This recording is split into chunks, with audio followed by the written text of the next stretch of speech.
Mahanati fame Keerthy Suresh పెళ్లి గురించి కొద్ది రోజులుగా సోషల్ మీడియాలో వార్తలొస్తున్నాయి. సంగీత దర్శకుడు అనిరుద్ రవిచందర్తో ప్రేమలో ఉందని, త్వరలోనే పెళ్లి చేసుకుంటారంటూ వార్తలొచ్చాయి. అయితే వాటిని కీర్తి సురేష్ ఖండించింది. తాము కేవలం స్నేహితులం మాత్రమే అని చెప్పింది. ఆ తర్వాత మరొకరితో ప్రేమలో ఉందంటూ తమిళ మీడియాలో వార్తలొచ్చాయి. ఆ తర్వాత దళపతి విజయ్తో ప్రేమలో ఉందంటూ మరో వార్త. ఇలా వార్తలు వస్తూనే ఉన్నాయి. వీటన్నిటికీ తాజాగా ఆమె తండ్రి ఫుల్ స్టాప్ పెట్టారు. కీర్తి సురేష్కు వివాహాన్ని నిశ్చయించారు. కీర్తి సురేష్కు 15 సంవత్సరాల నుంచి పరిచయం ఉన్న యాంటోనీ తటిల్తోనే వివాహం జరగబోతోందని అధికారికంగా చెప్పారు. గోవాలోని ఓ రిసార్ట్లో వీరి వివాహ వేడుక జరుగుతుందన్నారు. దీంతో కీర్తి సురేష్ అభిమానులు పండగ చేసుకుంటున్నారు. ఇకనైనా రూమర్స్ ఆపాలంటూ రూమర్లు క్రియేట్ చేసేవారిని వారు విన్నవించుకుంటున్నారు. డిసెంబర్ 11 లేదంటే 12వ తేదీన వీరి వివాహం జరగబోతోంది. నెటిజన్లు కీర్తి సురేష్, యాంటోనీ తటిల్ ఫోటోలను సోషల్ మీడియా వేదికగా షేర్ చేస్తూ శుభాకాంక్షలు తెలియజేస్తున్నారు. తెలుగు సినీ పరిశ్రమకు నేను శైలజ సినిమాతో ప్రేక్షకులకు పరిచయమైంది.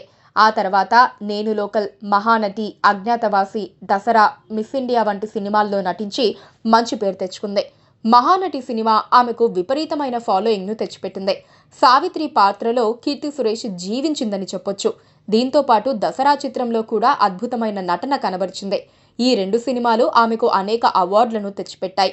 కొన్నాళ్లుగా తన బాయ్ ఫ్రెండ్ యాంటోనీని గోవాలో పెళ్లి చేసుకోబోతుందంటూ వార్తలు వస్తున్నాయి. కానీ అవన్నీ రూమర్లే అనుకున్నారు. అయితే ఆమె తండ్రి సురేష్ కుమార్ ఈ వివాహాన్ని అధికారికంగా ప్రకటించడంతో వాస్తవమే అని ధృవీకరణకు వచ్చారు. సోషల్ మీడియాలో కీర్తి సురేష్కు శుభాకాంక్షలు వెల్లువెత్తుతున్నాయని చెప్పొచ్చు. కెరియర్ పీక్ స్టేజ్లో ఉన్నప్పుడే పెళ్లి చేసుకుని సినిమాలకు దూరమైన నటీమణులు కొందరుండగా, పెళ్లితో ఏమాత్రం ప్రభావం పడకుండా సక్సెస్ఫుల్గా సినిమాల్లో కొనసాగిన హీరోయిన్లు కూడా ఉన్నారు.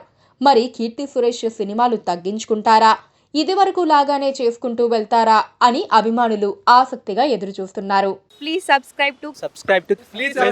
Please subscribe to KTV Telugu. KTV Telugu.